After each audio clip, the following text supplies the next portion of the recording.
വന്ദനം.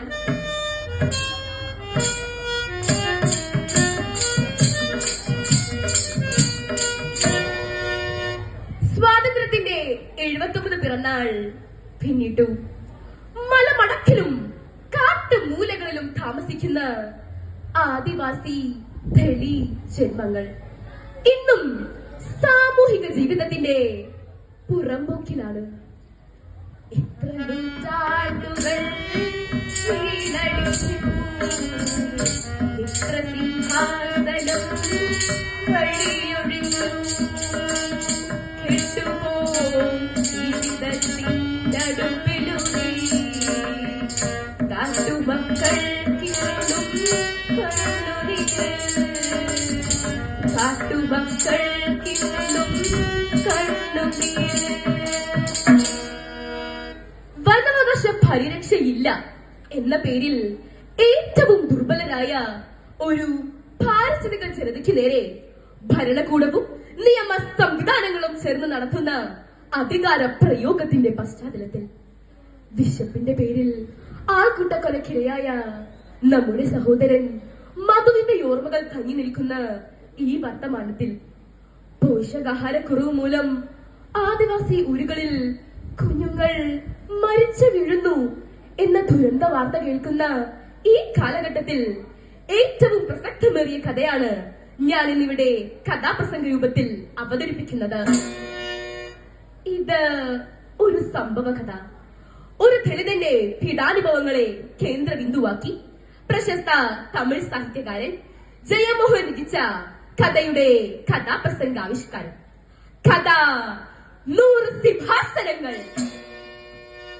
അന്ന് വൈകുന്നേരം തമിഴ്നാട്ടിലെ കോട്ടാർ സർക്കാർ ആശുപത്രിയുടെ ഗേറ്റ് കടന്ന് കളക്ടറുടെ വാഹനം വരുന്നത് കണ്ട് ആശുപത്രി ജീവനക്കാർ പരിഭ്രമിച്ച് പരക്കം പാഞ്ഞു. ഡോക്ടർ വടിവേലു കാറിനടുത്തേക്ക് പാഞ്ഞെത്തി. വാങ്ങ സാർ, ഉള്ള ഉட்காரு. வாடெல்லாம் எப்படி நீட்டு தானே? என்ன சார், ஏதாவது complaint? Yes, let me see. ഡോക്ടറോടൊപ്പം കളക്ടർ വാർഡിലേക്ക് കയറി. കട്ടിലിൽ 2-3 പേർ, തറയിൽ തലങ്ങും വിലങ്ങും രോഗികൾ, ഈച്ചയും കൊതുകും ദുർഗന്ധവും. ഡോക്ടർ, എന്താ ഇത്? നരകമാ? സാർ, ഇങ്ങ ബെഡ് ഇല്ലേ, സ്റ്റാഫ് ഇല്ലേ, മെഡിസിൻ ഇല്ലേ? സർക്കാർ ഹോസ്പിറ്റൽ താനേ. What can I do sir? പെട്ടെന്ന് ആ മൂലയിലെ ചവിറ്റുമുരകൾക്കിടയിൽ എന്തോ ഒരു നിരക്കം. കീറച്ചാക്കിൽ ഒരു വൃദ്ധ. മേഘിയിലാകെ വ്രണം നിറഞ്ഞും നോവിലുയരും നിലവിളിയും വന്യമായേതോ മുരൾച്ചയോടെ കത്തുന്ന കണ്ണും കറുത്തരുമ്പും. കളക്ടർ അവരെ സൂക്ഷിച്ചു നോക്കുന്നത് കണ്ട് ഡോക്ടർ പറഞ്ഞു, സാർ, ഇവരെ മുനിസിപ്പാലിറ്റിക്കാർ കൊണ്ട് തട്ടിയത്. ഉച്ചവരെ ആരുമില്ലേ? ഡോക്ടർ, ഇവരെ വേഗം ക്ലീൻ ചെയ്യൂ. അടുത്തുള്ള റെവന്യൂ ഹോസ്പിറ്റലിൽ നിന്ന് ആംബുലൻസ് വിളിക്കൂ. Arrange to take immediately.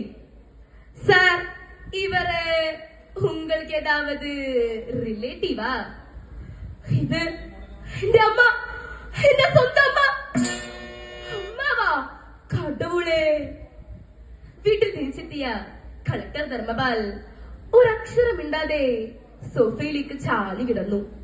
ഇത് കണ്ട് മോനെ മുഖത്തെടുത്തു വന്ന ഭാര്യ സുധ ചോദിച്ചു, എന്ത് പറ്റി? മോനോട് പോലും ഒന്നും മിണ്ടിയില്ല. ഓഫീസില് ഇന്നും ആരെങ്കിലും ജാതിപ്പേര് വിളിച്ച് കളിയാക്കിയോ?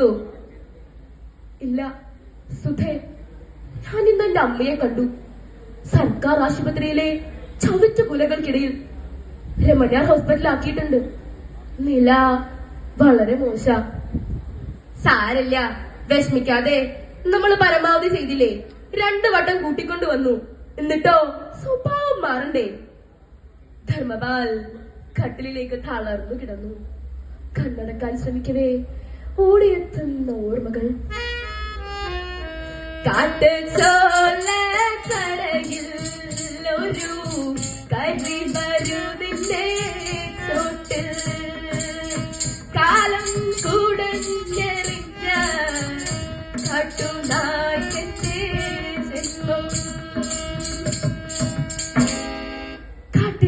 നായാടി നടന്ന കാട്ടു നായ്ക്കന്റെ ജന്മം. പെറ്റമ്മയുടെ മാറിൽ തൂങ്ങി കാടുകൾ തോറും മാറി മാറി തെണ്ടി നടന്നവൻ. കാട്ടിലെയും മുലിനെയും മലയണ്ണാനെയുമൊക്കെ പച്ചയ്ക്ക് കടിച്ചു കീർക്കുന്ന നാളുകൾ. വല്ലപ്പോഴുമൊക്കെ നാട്ടിലേക്ക് ഇറങ്ങുമ്പോൾ തെരുവിലെ ഇച്ചെ തൊട്ടിയിൽ നിന്നും ഉച്ചിഷ്ടങ്ങൾ വാരി വാരി തരുമായിരുന്നു. അമ്മ 7 മക്കളെയും പെറ്റ് 6 മരിച്ച് അവശേഷിക്കുന്ന തന്നോട് അമ്മയ്ക്ക് എന്ത് വാത്സല്യമായിരുന്നു.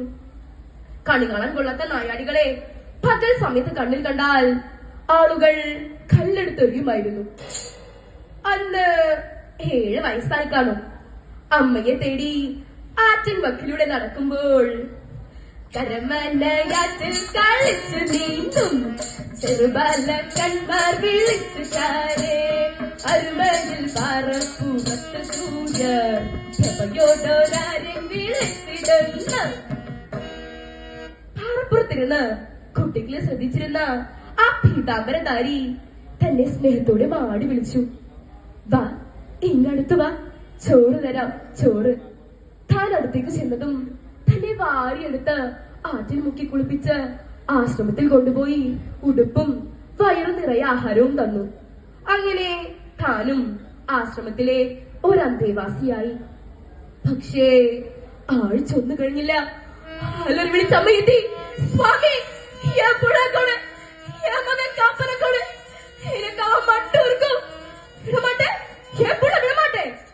കുഞ്ഞിനെ നഷ്ടപ്പെട്ട ഒരു ചീറ്റപ്പുലിയെ പോലെ അവർ ആശ്രമത്തിന് ചുറ്റും പാഞ്ഞോടി. അമ്മയുടെ ശല്യം കൂടി വന്നതോടെ സ്വാമി പ്രജാനന്ദ തനിക്ക് ധർമ്മപാൽ എന്ന പേരിടുകയും കോയമ്പത്തൂരേക്ക് അയച്ചു പഠിപ്പിച്ചു. മാസം മാസം പണവും അയച്ചു തന്നു. പക്ഷേ ദളിതനായ തനിക്ക് ഹോസ്റ്റലിൽ അനുഭവിക്കേണ്ടി വന്നത് ഒറ്റപ്പെടുത്തലും കുത്തുവാക്കുകളും പരിഹാസങ്ങളുമായിരുന്നു. പൊതു കക്കൂസ് പോലും തനിക്ക് നിഷേധിച്ചു. എല്ലാം സഹിച്ചു, പഠിച്ചു, എന്നും ഒന്നാമനായി വിജയിച്ചു. അന്ന് ബിരുദാനന്തര ബിരുദം നേടിയെന്ന് സ്വാമിജിയുടെ അടുത്തേക്ക് ഓടിയെത്തി. അവർ മരണശയ്യയിലായിരുന്നു. തന്നെ സ്നേഹത്തോടെ തലോടിക്കൊണ്ട് അദ്ദേഹം പറഞ്ഞു, പാവം നിന്റെ അമ്മ. സ്നേഹസ്വരൂപമല്ലേ, ത്യാഗസർവസ്വമല്ലേ, സ്നേഹ സാമ്രാജ്യം തന്നോരമ്മയെ മറക്കല്ലേ, സ്നേഹ സാമ്രാജ്യം തന്നോരമ്മയെ മറക്കല്ലേ. അമ്മയെ കണ്ടെത്തണം, സംരക്ഷിക്കണം. ധർമ്മ, നീ IAS നേടണം. അധികൃതർക്ക് വേണ്ടി എന്തെങ്കിലുമൊക്കെ ചെയ്യണം. ഇതാണ് എന്റെ അധ്യാഭിലാഷം. എന്നെ കാണാൻ ഇനി വരണമെന്നില്ല, നന്നായി വരും. സ്വാമി, എന്റെ സ്വാമി. അറിയാതെ പൊങ്ങിയ ആ വിളി കേട്ടാണ് സുധ എത്തിയത്. അതെ, മനോരാജ്യത്തിൽ ഇവൾക്കും ഈ മോനും ഒരിടണ്ടാകോ? സുധേ, എന്നെ ഞാനാക്കിയത് നീയല്ലേ? IAS-കാരനായിട്ടും ജില്ലാ കളക്ടറായിട്ടും അധികൃതന്റെ അപകർഷതയിൽ അടറങ്ങി എന്നെ കൈപിടിച്ചുയർത്തിയത് കർമ്മ